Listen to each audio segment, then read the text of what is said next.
One of the continuing conversations among UUFC members is to create a safe place at our fellowship for everyone, visitors, members, and friends. Sometimes our actions or words may unintentionally cause discomfort or harm. But I trust that each of us is open to learn how to be more sensitive to our varied needs and experiences. In the last few months, there's been a recurring conversation about how we use alcohol in our community and whether actually we're in compliance with the alcohol policy that this congregation passed a number of years ago. I'm not sure how many years ago, because Martha would know. When? 2008. This policy is important because in every congregation and in every community group, there are people who are working on their sobriety. As our opening words reminded us, where we all bring our stories and events of our lives into this community. Some of us bring the stories of our struggle and hard work for sobriety. Last summer, the worship committee chose this Sunday to consider how we might make our congregation safer for everyone. Out of that planning came the invitation to Bobby Tyler to share his story. He is a friend who I greatly respect for his deep spiritual life and his generosity in his service to so many others. So Bobby, thank you for being with us today. Thank you, Terry. I guess I need to turn this on, don't I? I'm honored to be here, and as being mentioned, my day job is Marketing and Media Relations Director for the Performing Arts Center at the University of Georgia. I'm not going to talk about how much better your football team is doing than our football team. Ours was better. Ours was better yesterday. Much better. But I will say, as a graduate of the University of Virginia, I'm happy to see an ACC team at the top of the polls. I can't say that back in Athens, but I can say that here. And I also am a Reiki master. I have been working at the Cancer Support Center for the past 15 years. And when the administrators at the hospital asked me to speak to their staff about what I do there, I usually start by saying that I have a very good job at the university. I'm very grateful for that. But my job there is really about meeting deadlines and ticket sales goals. And when I get to the Cancer Support Center every week, I'm reminded about what's really important in life, and that's sharing love and compassion with another human being. So I'm really very blessed to be a part of the sacred work they do there. I also happen to be a recovering alcoholic, and that's why Terry asked me to speak with you today about my story and some of the lessons I've learned on the road to recovery. To begin, I'm originally from Richmond, Virginia. I was born into a very traditional Southern Baptist family. My dad was chairman of the Board of Deacons at church. My mom taught the Sunbeam class. If any of you grew up in the Baptist tradition, you might remember the song we sang at the beginning of Sunbeam class, "Jesus wants me for a sunbeam to shine for him each day." I have one sibling, a sister who's about 2.5 years younger than me. We were very close growing up until I went away to college and came out to her. And I immediately became a different person in her eyes. So she started sending me religious tracts telling me I was going to hell if I didn't quit practicing homosexuality. I told her that I believed God made me this way, and if she couldn't accept it, it was her problem, not mine. But I didn't have a relationship with my sister for many, many years after that. And the reason I share that with you is because how she and I came back together is one of the miracles of my recovery.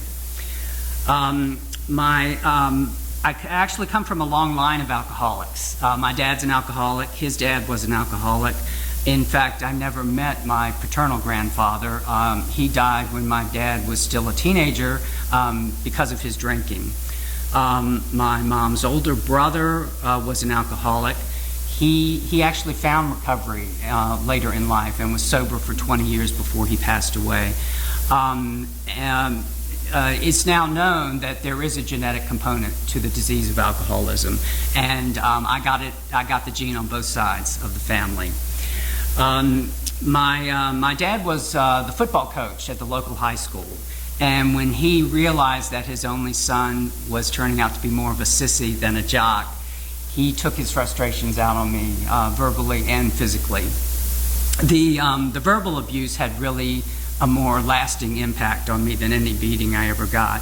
And it was worse when he had been drinking, and he would make fun of me in front of the other coaches who were over at our house, and many of whom were my teachers in school.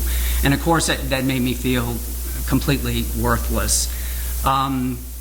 Over the years, I've done a lot of forgiveness work around that upbringing, and I'm happy to say that my dad and I have a good relationship today, and I'm very grateful for that. The first drink that I remember taking was when I was about 13 or 14 years old. It was at one of my parents' parties. They threw some great parties, and one of their friends wanted me to take a drink of his beer. And I said, no, I can't do that. My mom will smell the alcohol on my breath. And he said, oh, nah, she's been drinking. She won't know the difference. So I took a swig of his beer, and I thought it was the worst thing I ever tasted in my life. But it didn't take me long to acquire a taste for alcohol. And by the time I was in high school, I was going to parties at friends' houses.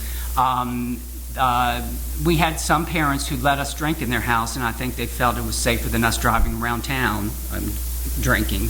So we would go to their houses. I would be the life of the party at the beginning, and by the end of the evening, I'd be in the bathroom throwing up. As bad as I felt the next day, I couldn't wait to do it the following weekend. I was a blackout drinker from the very beginning, and people would have to tell me what I did at the party, the weekend before, and I just thought that was normal, that everyone drank like that. Once I went away to college in Charlottesville, that's when my drinking really took off. I ended up getting arrested and thrown in jail for getting in a fight in a bar. But I did manage to graduate, and I moved to San Francisco with my partner. I was having trouble finding work there, so I moved to LA, where I had a friend, found a job there. And then one night in a blackout, I sliced my hand open. All I remember is I was trying to open a bottle of schnapps, and I had to spend 2 weeks in the hospital where they tried to reconstruct the tendons in my hand. At that point, I couldn't work, so I had to move back to Virginia to move in with my parents. That was a very humbling experience, but I hadn't learned my lesson. I was still drinking. After several months of occupational therapy to regain the use of my hand, I found a job with a theater company in Richmond. I worked my way up over the course of 5 years to be marketing director. And I had always wanted to move back to California, but I swore I wouldn't go unless I had a job waiting for me. A colleague of mine recommended me for a job with San Jose Repertory Theater as public relations manager. They hired me, moved me across country. I lived in San Jose for a year, then moved up the peninsula to San Francisco and commuted to work. And it was while I was living in San Francisco that I made the decision to get sober. There wasn't any great event that happened to prompt that. I didn't get arrested. There was no intervention. I was just basically sick and tired of being sick and tired. And San Francisco was the perfect place for me to get sober. There were gay meetings morning, noon, and night, and that's where I felt most comfortable. I even got to attend the Living Sober Conference, where there were over 5,000 recovering alcoholics from all over the world coming to the city, and it was a really empowering experience for me. I eventually ended up working for Cal Performances at UC Berkeley, and while I was working there, I found out about a job at Yale University that sounded like a dream job. It was marketing director for this Yale School of Drama, Yale Repertory Theater, and serving on the faculty in the theater management program. So I applied for the job and got it. And I really had no intention of leaving the Bay Area, but this job just sounded too good to turn down. So I moved to Connecticut. I'm still going to AA meetings and working on my recovery. And after a few months there, I realized the dream job was not exactly what it was cracked up to be. There, under the new dean of the school, there was a revolving door of faculty and staff because of the way he was running the school and the theater. And I remember having one student sit in my office telling me that she was spending tens of thousands of dollars a year to study in the most dysfunctional theater in the country. And I couldn't argue the point with her. But I did say, you know, I'm happy to help you get as much out of this program as possible. But the fact is, I felt every morning before I went into work that I had to put on armor because I was going into battle. And eventually I decided, you know, life is too short. I really don't want to live like this. And I credit my recovery for giving me the self-respect and the self-awareness to realize that and to decide that even though this looked like a really prestigious job on paper, it was not actually a healthy place to work. So I started to look around for other opportunities. One of the jobs I was offered was at the University of Georgia. And the appeal was it was to help open a brand new performing arts center. I had never done that, helped build an operation from the ground up. So and the other condition for my finding a new job was that it had to be in a warmer climate. After enduring 2 brutal New England winters, I was ready to get out of there and find something warmer. So Athens was a good place. So I moved to Georgia. Things are going really well. At that point, I'm coming up on 7 years of sobriety. The job is good. I love Athens. And so I decide that I think I can manage this condition on my own. I'm going to quit going to meetings. And anyone who knows anything about recovery can predict what happened after that. It wasn't long before I started drinking again. And I hope my story can be a cautionary tale for someone who's in recovery to know that it doesn't take a big traumatic event, you know, someone, a loved one passing away or something really big to make you go out and start drinking or using again. Sometimes it can just be the arrogance and the ego. This is a cunning and baffling disease, and it looks for every opportunity to bring you back in or bring you down, as it were.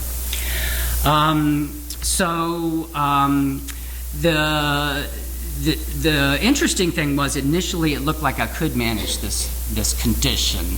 I could go out with friends and have a glass or 2 of wine, and that was okay.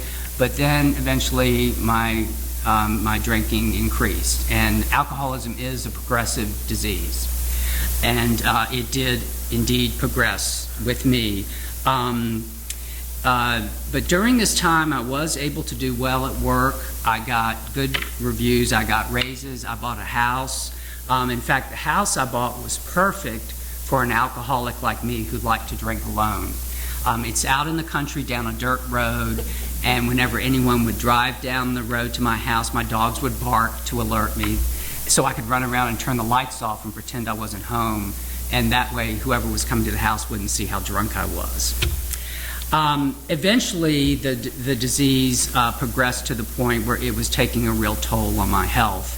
I was having to take prescriptions for insomnia. I was on antidepressants. I was taking blood pressure medicine. And the fact of the matter is, I was slowly drinking myself to death. I finally decided that the only way out was for me to kill myself.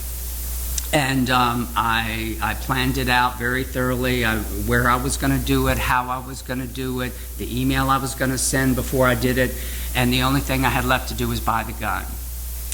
Around this time in my life, I'm pretty much throwing up every morning as soon as I get up. And because I hadn't eaten, it's usually the dry heaves. After one particularly intense session, I remember dropping to my knees in my kitchen and crying out for God to help me. A couple days after that, I wrecked my car and get arrested for DUI. I didn't know it at the time, but that was God's way of helping me. A few days after that, I'm back at home. I'm still drinking. And who should appear suddenly, surprising me on my doorstep, but my estranged sister and her husband.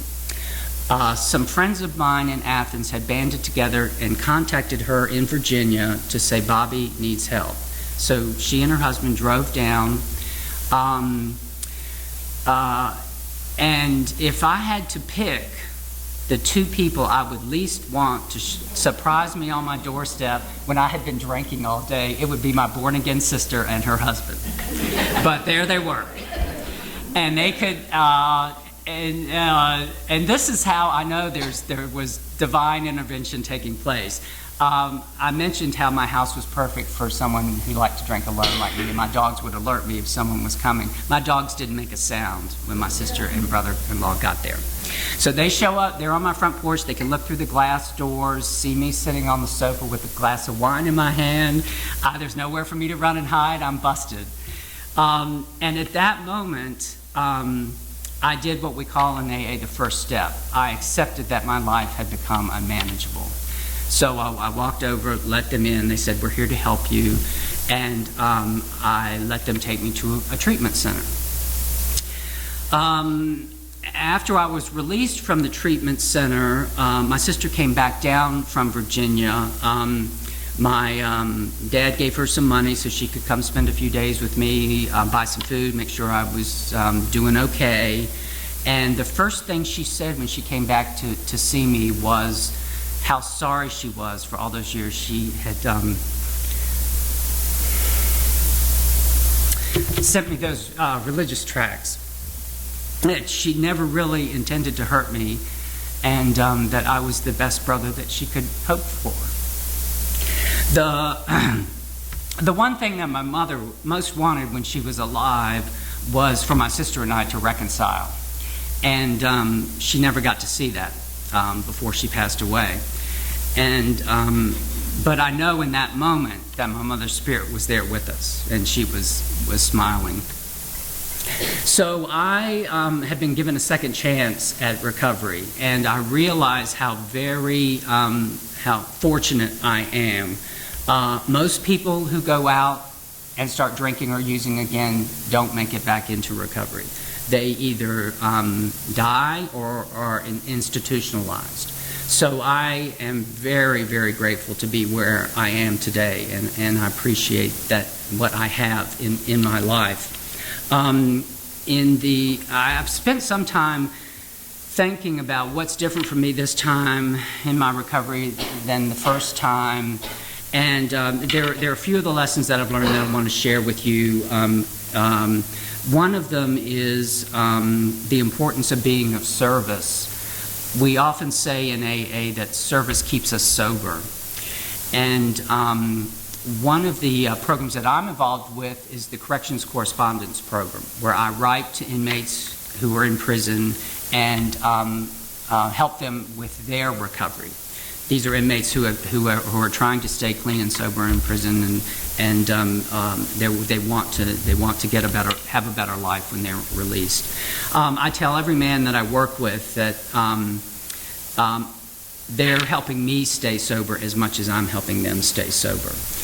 And no matter what's going on in my life, as soon as I sit down to write to one of these inmates, I'm immediately taken out of my problems. And I believe that's true for any of us. Whenever we reach out a hand to be of service to someone else, we're taken out of our own problems. Another important lesson I've learned is forgiveness and letting go of resentments. I had to do this a lot around my father and the upbringing. And forgiveness is never about condoning the behavior or saying what you did is okay. But what it does is takes away the power that person has over me. I'm saying I'm no longer going to give you that power over me to control how I feel about myself and my life. And it's a process. It doesn't happen overnight. It's not like, okay, I'm going to forgive you, I'm done. It really truly is a process, and I have to stick with it. But a wise person once told me, forgiveness is letting go of the need to be right. And I really believe that's true. Forgiveness is letting go of the need to be right. Another important lesson I've learned is the value of gratitude. I believe that gratitude is one of the most important, one of the most powerful forces in the universe. When I'm grateful for something in my life, I actually draw to me more things for which to be grateful. And the first time I was sober, I really wasn't particularly grateful for my recovery. And today I am. In fact, I start every morning by thanking God for my sobriety. And I believe any of us can feel the power of gratitude. You can find something to be grateful for in any situation, and the more you focus on gratitude, the more it grows in your life. And lastly, I'll share with you one simple motto that we use. There's usually a poster in most AA meetings that says this: one day at a time. It's so true, and it's such a simple tool. But if I'm present in this moment today, and don't worry about the future or hang on resentments from the past, then I can truly be happy and serene in this present moment. And any of us, I think, if we're able to live one day at a time, we can have a richer and more enjoyable life. So thank you for allowing me to be here and share my story with you.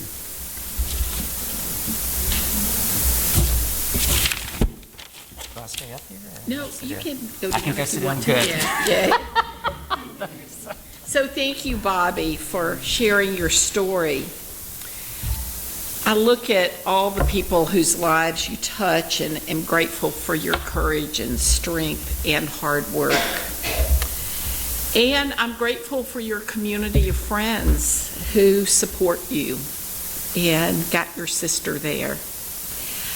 Your sharing is actually a wonderful backdrop for us to reflect on how we as a community want to respond to our alcohol policy, how we want to engage with each other, because your story and our commitment to create a safe space at UUFC both reflect recent findings on how to support people with addiction.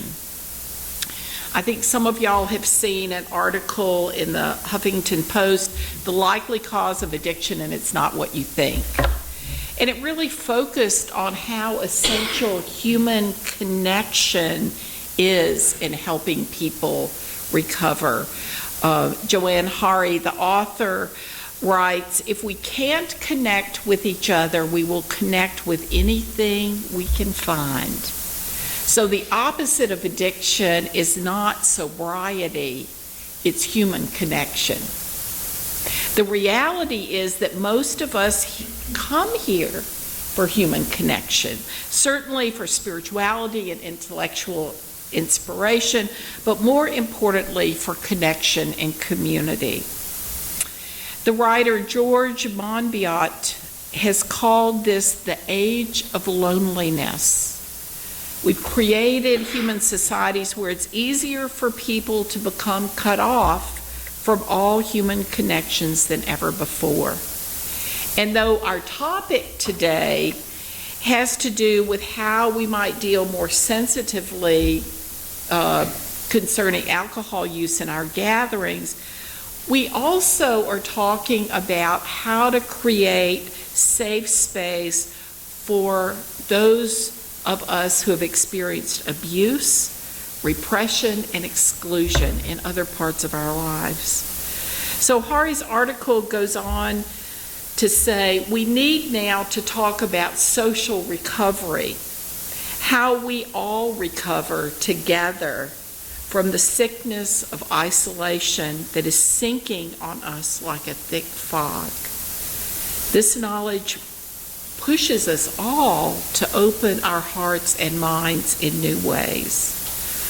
So in the last few months, there have been concerns about how we support members who may or may not be ready and willing to acknowledge with friends in the fellowship that they're fragile in recovery or have trouble controlling their alcohol use.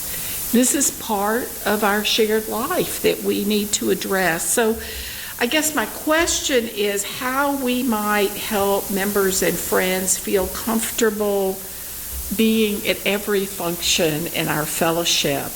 So, over the past few days, I've talked to several people, some of whom had, suggested a topic on this subject, and I was talking to Ed Prue, our intern minister, and he's teaching in religious education today, but he wanted to share some comments and we'll have a few more comments because I want to hear from some of y'all, but he asked to share, and Bing will share his thoughts.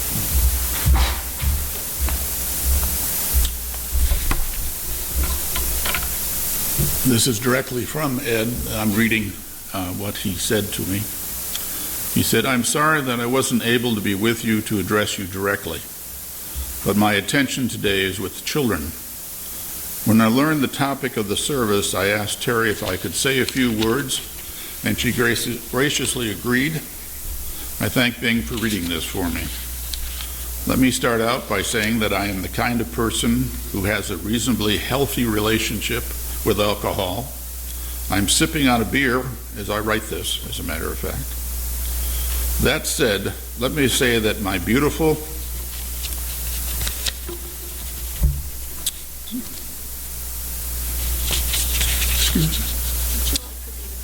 I'll be ready. My beautiful then 14-year-old daughter found out the hard way that she is not the kind of person who has a reasonably good relationship with recreational drugs, including alcohol. My learning process as a result of my daughter's experience led me to be very open with friends regarding her struggles and our family's struggles with her struggles. Whereas my wife and I could have one beer or one glass of wine, our daughter could not. And as a result of being open about that, I learned that she, nor are we, alone, not even close.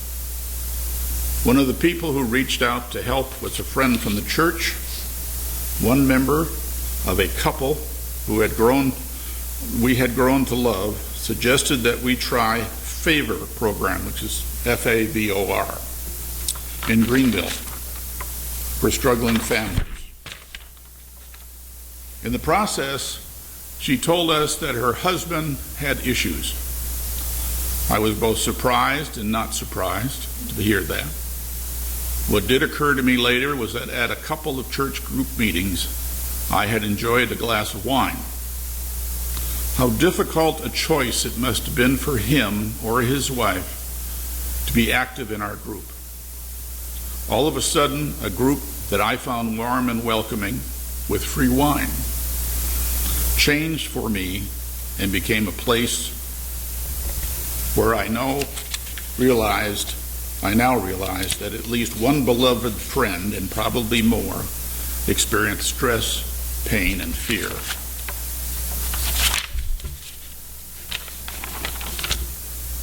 Slowly I came to this realization that under no circumstances does alcohol make a place more safe. It only makes places less safe, not for me, maybe not for you, but for someone that's among us.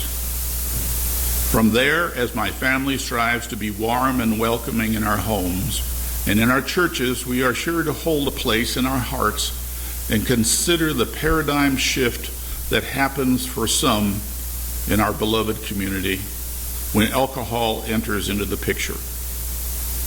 I am not at all advocating or even recommending an alcohol-free home or church. I am just letting you know that my epiphany and hoping that you can find a place in your soul for it to sit and rest for a while.